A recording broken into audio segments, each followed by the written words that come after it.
Falaremos sobre a doença de Alzheimer. É crônica, degenerativa, progressiva e ainda hoje incurável.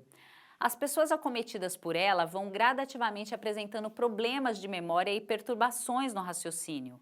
Elas não conseguem resolver problemas do dia a dia, entre outros problemas. Ainda não está completamente esclarecida a causa da doença de Alzheimer. A idade avançada é considerada um fator de risco, assim como antecedentes familiares relacionados à presença da doença. Atualmente, o Alzheimer está se transformando em uma importante questão de saúde, pois a cada 5 anos dobra o percentual de pessoas idosas portadoras. O diagnóstico da doença é realizado por meio de exames de imagens laboratoriais e do quadro clínico.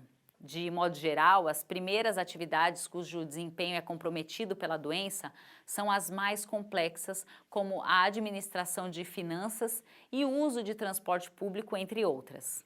Em seguida, vêm as atividades que se costumava fazer e, posteriormente, as atividades mais simples, no estágio pré-clínico. Regiões do cérebro ligadas à memória de curto e longo prazo começam a ser afetadas. No estágio inicial, a doença começa a afetar o córtex cerebral. A perda de memória continua a evoluir e outras habilidades cognitivas passam também a ficar comprometidas. Normalmente é nessa fase que é feito o diagnóstico clínico. No estágio moderado, a doença avançada para outras áreas do córtex cerebral que controlam a linguagem, raciocínio, processamento sensorial e consciência. As regiões afetadas continuam a se atrofiar e os sinais e sintomas da doença tornam-se mais pronunciados. O estágio avançado é o último estágio da doença. Há várias áreas do cérebro atrofiadas. A pessoa não mais consegue reconhecer familiares e pessoas queridas ou se comunicar com as outras, sendo completamente dependente da ajuda de outras pessoas. Geralmente, as pessoas nesse estágio ficam acamadas parte do tempo ou todo o tempo, e o que propicia a instalação de quadros infecciosos que poderão levá-la a óbito. Quando a doença de Alzheimer é diagnosticada em uma pessoa, a dinâmica da família é necessariamente alterada, pois todos os seus membros são afetados em maior ou menor grau. Vários sentimentos podem ocorrer simultânea ou sucessivamente: raiva, desespero, frustração, negação, ansiedade e tristeza. Não é apenas o sentimento de perda gradativa que afeta o familiar, mas a sensação de conviver com uma pessoa estranha que não é mais aquela com quem se casou e compartilhou sua vida. O cuidado com pessoas idosas mais dependentes, em geral, é afetado pela mudança na estrutura familiar.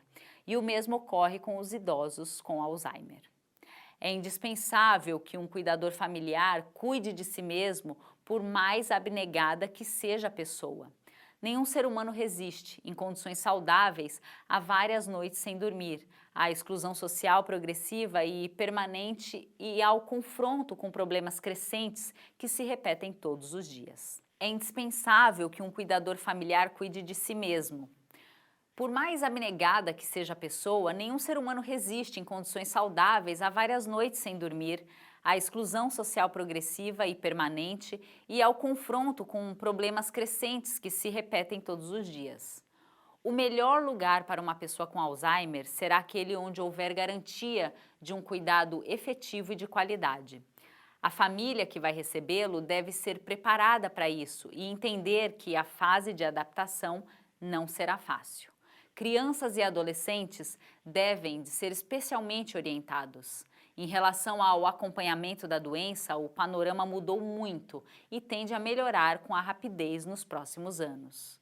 Instituições bem equipadas e com uma equipe adequadamente preparada e treinada podem ser um instrumento de cuidado muito útil tanto para a pessoa idosa quanto para a preservação da unidade familiar.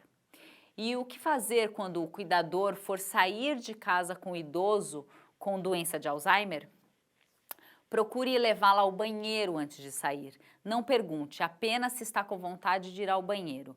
Verifique se as roupas que está utilizando são adequadas e fáceis de despir e vestir.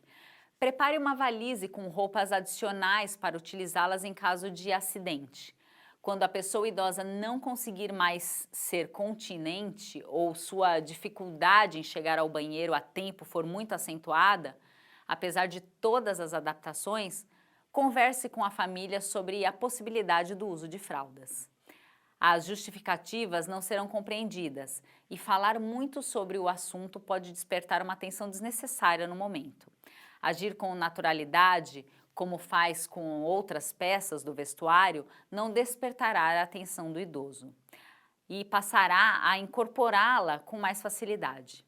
Converse com a família, avalie o custo e a adequação à pessoa de quem cuida.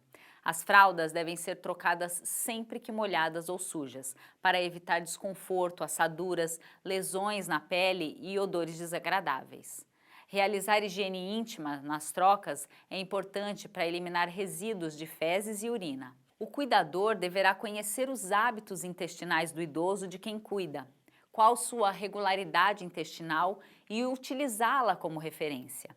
Alterações no hábito, consistência, odor e coloração das fezes podem indicar